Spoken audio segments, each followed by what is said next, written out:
Welcome to the Deep Dive. Our mission, as always, is to take a close look at the sources we're given and, well, pull out the key insights for you. That's right. And for this deep dive, we're focusing on a really unique source. It's a personal account, a spoken word recording. The speaker details this whole list of alleged symptoms and experiences, things they believe are part of being what some people call a targeted individual. Right. That's the term they sometimes use when they feel they're being systematically harassed or monitored in some way. Exactly. So we're going to explore the specific details from this person's account. It's just one person's perspective based on this recording. And that's key here. This recording gives us a very direct window into one person's interpretation of what's happening in their life. Our focus needs to be on the details, what's actually being described. Yeah, see if patterns emerge. Precisely. We're not here to confirm or deny anything, just to really examine the content of this personal story. Okay, got it. So the speaker starts off talking about exploitations, and right away they mention iPhones. Oh, yeah. The alleged use of iPhones to get into home computer networks. They seem to feel it's quite easy to do this, and also that iPhones are hard to trace in these situations. Interesting. It's notable how they zero in on a specific technology, the iPhone, and express this real distrust because of what they believe happened. Right. But they do add a disclaimer, don't they, that just owning one doesn't mean you're involved. Yes, exactly, which suggests they're connecting dots based on their own experience, not just pointing fingers broadly. Makes sense. It's their narrative. Okay, so following that, they claim stalkers actually added a 3G network to their PC. Now, when you hear that, how technically feasible is that these days? What are your thoughts? Well, adding a separate, 3G dongle or something, it's not the usual way someone might try to intrude on a modern PC. Usually it's Wi-Fi, Ethernet. Yeah. So perhaps the speaker noticed something odd with their connection, maybe unfamiliar networks popping up, and they interpreted it this way. It definitely points to a worry about unauthorized digital access. Yeah, that perception of something being off with a network. Okay. Then they go on to say that videos and photos they take can be, deleted or even changed because these stalkers have access to their Wi-Fi. They sound very sure about this. And that really hits on a common fear, doesn't it? Home network security, keeping personal data safe. The idea someone could just remotely mess with your files. It's unsettling. Definitely. We know Wi-Fi can be vulnerable if it's not secured properly, so the concern itself, even framed in their specific story, touches that broader digital security nerve. They even share a story about selfies, taking them and then finding the images mirrored or altered somehow. They put it down to their camera being hacked. They also mentioned using some cheap phones for a bit. One was a Samsung Galaxy Express. They called it a profit doorway phone. What do you think they meant by doorway phone? Doorway phone. Maybe if they felt older or less secure devices were easier targets, like an open door for hacking. Oh, possibly. Fewer security updates, maybe perceived weaknesses. It suggests they saw these phones as entry points for the hacking they believed was happening. And those mirrored selfies, that's a very specific visual thing they point to as proof in their mind. Okay. Switching gears a bit now, the speaker lists several environmental and physical anomalies. Things like lane closures, but with no construction work happening. Right. Power outages, water outages, and they seem to link these everyday annoyances to the bigger picture of what they're experiencing. Yeah, and you can see how that might happen. These are frustrating things for anyone. But if you already feel targeted, you might start seeing connections, maybe patterns where others wouldn't. It really shows how our overall feeling of safety or lack of it can color how we interpret just, random events. That makes sense. They also talk about unexplained changes in how they're treated, how their home, pets, belongings, even food and drinks, family, their car, how all these things are treated differently. That's a huge scope. It really is. It suggests this pervasive feeling that almost every part of their life is being affected in strange ways. Could be subtle things they're noticing, could be more obvious changes. But the sheer breadth of it really highlights this sense of a manipulated environment. And then a much more direct physical claim being pelted with unknown substances. Yeah, see, that shifts things. It's not just a feeling anymore. It's a direct, physical, and potentially pretty alarming experience. That kind of contact would definitely stand out. Absolutely. Okay, moving to their physical health. The speaker describes frequent urination and light-colored urine, and they connect this specifically to potential poisoning, mentioning they also have physical pain alongside it. What can we make of a claim like that? Well, it's natural to look for causes when you have physical symptoms, right? Sure. And in the context of feeling targeted, the speaker is linking these body changes to something external, like poisoning. Now, light urine can have many medical causes, so it's interesting how they're fitting it into their specific narrative. They also mention cloudy urine and even bleeding in their ears as other symptoms. Again, more specific physical issues that the speaker is weaving into this pattern of alleged targeting. It's their account, their interpretation of these symptoms. The list of skin issues they describe is quite extensive. A bright red spot in the eye, scalp pain, sensitivity, muscle twitches, Wow. an oily residue on skin and hair, especially after sleeping or driving, extreme dryness or oiliness, Yeah. skin discoloration, white flaky skin, particularly around the eyes in photos, Right? freckle outbreaks, some apparently painful, and swelling or pain under the chin after smelling strong perfume. It's a lot. It really is. It emphasizes this feeling the speaker has that their body is under attack somehow. And the detail they provide for each sensation suggests they're really closely monitoring themselves, looking for these connections to the targeting they believe is happening. And here's a really specific one. Mm. Small cuts appearing on their skin after driving. Yeah. That's unusual. Yeah, that's one of those claims that jumps out because it doesn't have an obvious everyday explanation. It just reinforces this theme of strange, maybe harmful things happening in their daily life, which they attribute to outside forces. They also describe some odd auditory things, popping, cracking, clicking sounds in the jaw, a series of clicks just in one ear, and loud snapping sounds from the TV that seem synchronized with approaching cars or strong smells. That timing element is curious. The idea that these sounds are linked, synchronized with outside events like cars or smells, yeah, that suggests a perceived orchestration. It's not just random noise in their view. It makes you wonder how they're perceiving these links, what might be triggering these sensations for them. Okay, inside the home now. They mention their fridge motor running loud and often, but not seemingly related to temperature. Also, plastic bottles expanding on their own, and noticing their hair is frequently dry and staticky. These are observations about their immediate surroundings that they're seeing as abnormal. Things like a noisy fridge or static hair usually wouldn't raise alarms, right? Not usually, no. But if you feel targeted, they become potential signs of something being wrong, something out of the ordinary. Then they describe alleged tampering with personal care items, tasting deodorant in their mouth after using it, finding body sprays and deodorants messed with somehow, seeing color separation or staining in liquid soaps. That feels like a really direct violation. Oh, absolutely. Tampering with things you use on your body is particularly invasive, unsettling, and the specific details, like color separation, suggest they're seeing tangible changes in the products, which they then connect to malicious intent. And this one is just bizarre, mentioning hospital towels being folded to resemble private parts. That is a very specific and odd detail to notice, isn't it? Very.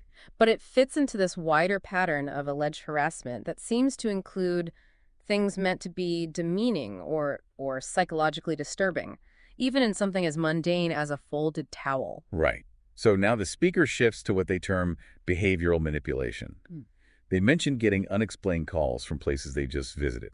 Right. And interestingly, because of this, they say they've stopped answering unknown numbers. Well, that alleged link between their location and then getting calls, you can see how that would feed a feeling of being watched, monitored. Yeah. And screening calls is a logical response, right? Trying to regain some control over that perceived intrusion. A big theme they talk about is manufactured conflict. This feeling that people are deliberately provoking them, trying to create hostile situations or confrontations. That suggests the belief that negative interactions aren't just happening randomly, but are being orchestrated. It points to a feeling of being unable to trust the environment or people's intentions. One of the most, I think, unsettling claims is about mind reading, or maybe just extreme coincidences, like getting texts or seeing comments online that perfectly mirror thoughts they just had. Ooh, yeah, that would be profoundly disturbing. Yeah. The feeling that your private thoughts are somehow being accessed or reflected back at you from the outside world, that can really blur the lines between what's internal and external. Experiences like that could understandably cause significant distress.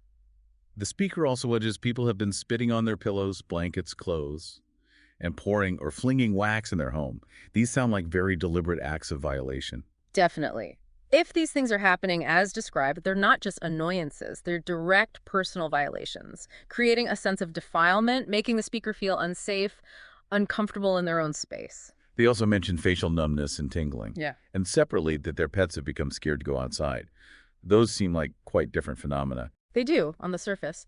But within the speaker's narrative, they're both interpreted as possible signs of this targeting. The physical sensation, the change in the pet's behavior, both seen through that same lens.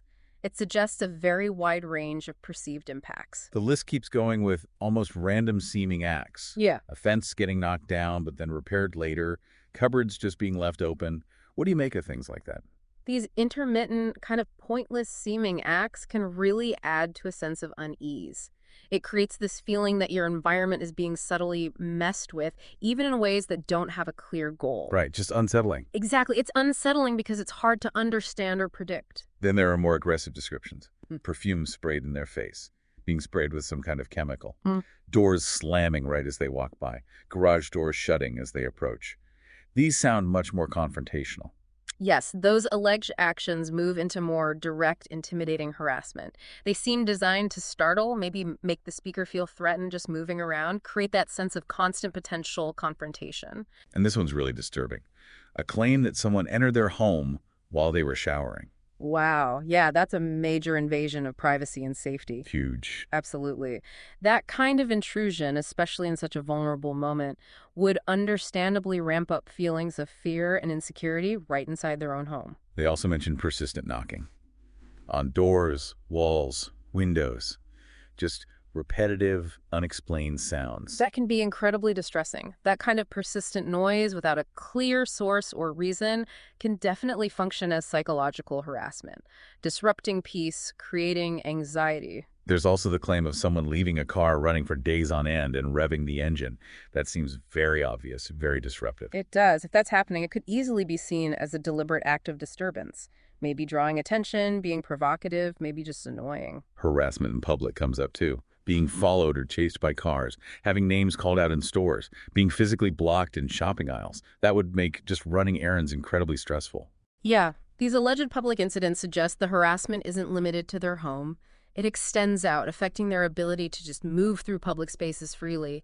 It creates that feeling of being constantly watched, targeted, even when they should feel anonymous. The speaker also claims their locked car has been entered, even with an alarm set, and things inside changed. Seats, mirrors, the radio. That would absolutely make you feel violated. Oh, for sure. That feeling that someone got into your locked car, maybe even bypassing an alarm, it creates a real sense of vulnerability, like you have no control over your own property, your personal space. They mentioned experiencing a tingling mouth and a metallic taste, specific physical sensations again. They are, yeah. And the speaker is including them in this collection of symptoms they believe are all connected to the alleged targeting. And finally, in this section, they describe this seemingly pointless activity, moving items back and forth between their home and car. Yeah. Just messing with them, causing confusion. That kind of seemingly random, inconvenient stuff can be a tactic of psychological manipulation, you know? Create frustration, make you feel like someone is deliberately trying to disrupt your routine, your sense of order, just for the sake of it. Okay. The speaker then moves on to what they see as physiological and psychological effects. They note things like body weight fluctuations, hair loss. Those can be really distressing. They certainly can, and those are also things that can happen under significant stress. The speaker seems to be attributing these changes to the ongoing stress they believe is caused by this alleged targeting. They also mention getting a high volume of hang-up calls. That's a pretty classic harassment tactic, isn't it? It is, yeah. Unwanted, silent calls. They can create that sense of surveillance, disrupt your peace, all without direct confrontation. Now, here's a more cryptic one. They mention messages, directed conversations with animal references. The speaker isn't totally sure about the animal part, but feels they're overhearing these oddly specific conversations meant for them. That sounds quite unsettling. It really does. That feeling of hearing coded messages or indirect communication aimed right at you, that can definitely fuel feelings of paranoia, make you constantly try to decode hidden meanings in everyday chatter. They share this interesting anecdote, someone apparently contradicting an obvious fact like, the shirt is red, but they keep insisting it's white. And the speaker has come to see that kind of interaction as a warning sign, a signal to run. That's a very specific interpretation. It is. That story really highlights how the speaker is interpreting certain interactions as part of this larger pattern of psychological manipulation, where even their basic perception of reality feels challenged. It's like a personal red flag they've developed from their experiences. The speaker also notes booming, buzzing cars in sync with harassment. Huh. Another instance, it seems, of this perceived orchestration between their environment and the targeting. Exactly. This claim of synchronization, loud cars timed with perceived harassment, it reinforces that theme we heard earlier, events being deliberately coordinated and aimed at them. And they mentioned having coffee-colored chemicals allegedly sprayed or poured on their personal items. That's just direct damage. Yes, that moves into tangible property damage, potential intimidation, another violation of their security and control over their own things. Okay, next, the speaker goes into more detail about intrusions and tampering. They start with finding small puncture marks in new mayonnaise jars, Right. even though they apparently don't even like mayonnaise. That's such a specific, odd detail. It really is. Yeah. That seemingly illogical detail just adds to this feeling of deliberate, targeted, yet often baffling actions against their personal stuff. The fact they don't like mayo makes it even weirder. They also mentioned finding white powder in an orange juice bottle and suspecting their refrigerators have been tampered with. Those are serious concerns about food safety. Oh, absolutely. Allegations about food and drink tampering raise huge flags about potential harm, violating something so fundamental. The speaker also describes finding oily substances or patches on the floor and substances on trash bags that actually burned their skin, leaving dark yellow or orange crystals behind. That sounds potentially dangerous. It certainly does. It suggests potentially hazardous materials might be present in their environment, reinforcing that theme of physical intrusion and potential harm. They mentioned noticing gloves left behind, positioned with the middle finger extended. Yeah. They took that as a deliberate insult. So these small details they're picking up on. Yeah, and even small things like that, gestures, can be interpreted as intentional, maybe taunting, when you feel targeted and harassed already. The speaker brings up a website, on talking.com, which they weren't familiar with. It makes you wonder if they stumbled onto online communities or info related to these experiences. It could suggest they've encountered online discussions, maybe resources, that they feel resonate with their situation, even if new to them. It highlights how online info might play a role in how they understand things. They also found items that weren't theirs. A casino player's card and a pair of pants belonging to someone named Anthony Lair in their dryer. Finding unfamiliar personal items like that in their own home is presented as more evidence of unauthorized entry, a sense that their living space is being manipulated, maybe even used by others. The speaker describes seeing things they interpret as love bombing, noticing hand marks on dusty surfaces, gray residue near gas tanks, pry marks or melted plastic on their vehicles. A lot of different observations. Yeah, folded carpets in the car's hatchback, gray residue in the washing machine, spray marks on the steering wheel. It's just an accumulation. It is, and piling up all these seemingly minor observations, gestures, physical traces on things, it contributes to this overwhelming sense of being constantly watched, having their environment subtly messed with. Here's a really specific one. A brand new furnace apparently stopped working right after a suspected home break-in, Oh, wow. and they noticed the manufacturer stickers were peeled in the right corner. That's such a strange detail to observe. It is. And it connects a major appliance failure directly to a suspected intrusion. It adds a layer of consequence, suggests potential sabotage. And the detail about the sticker being peeled just so adds to the speaker's feeling that these events are linked intentional. Finally, in this part, they talk about seeing convoys of cars with personalized license plates. One said CC Club. Oh, eh? Another time, right after talking about vets with their partner, they saw a license plate reading the vets. Those kinds of coincidences can feel very pointed when you already feel targeted. Oh, absolutely they can. Those seemingly specific, timely sightings, they can easily be interpreted as targeted messages or more proof of orchestrated events happening around them, reinforces that sense of being watched, communicated with in strange ways. The speaker then moves into some really disturbing accounts, threats, experiences in hospitals. They mention overhearing a threat. One should piss on her floor. We will make it so you can't live in your home. Wow. That's That's a direct and awful threat. Yeah. That kind of overheard statement, if accurate, represents a very direct, hostile intent to make their living situation unbearable, Understandably alarming. They also described having negative experiences with various healthcare staff, nurses, doctors, caregivers. One particularly bizarre comment they recalled from a nurse was, B, you would never get any conditioner. That's a really strange and unprofessional thing for someone to allegedly say. Right. It is. And within the context of feeling targeted, the speaker is likely seeing even seemingly minor negative interactions with medical staff as potentially connected to everything else. Even more concerning, a statement they attribute to a nurse in the hospital. I like to throw acid rain in your face. Whoa! That's incredibly threatening. To allegedly hear that from someone meant to be providing care? Unbelievable. Absolutely. If that was said, it's deeply disturbing. It would understandably create immense vulnerability and fear in a place you should feel safe. The speaker also remembers being asked in the hospital, you sure you got yourself into a pickle? Right. That sounds dismissive, maybe even blaming. In the context of all the other claims, yeah, that kind of question could certainly be taken by the speaker as dismissive, or even implying they're somehow responsible for what they believe is happening. They mention having written a book called Proofs about hospital abuse, and they claim a staff member actually had a copy, said it was mailed to the news, but nothing came of it. That's an interesting detail about their efforts to document things. It suggests the speaker has been actively trying to document and publicize negative experiences within the healthcare system, and their belief that maybe there was an effort to suppress that information. Another disturbing incident, overhearing a comment in the hospital about a slow panic, a painful death, and the intercom was supposedly left on while this was said. Goodness, that would be incredibly frightening to overhear as a patient. Terribly. Yeah, that kind of conversation, especially with the intercom on, it would understandably create significant unease, fear for your safety while hospitalized. The speaker also describes being asked if they were an organ donor. When they said yes, they were apparently told wrong answer, and then felt a zap. That's a very strange and alarming claim. Very. It is.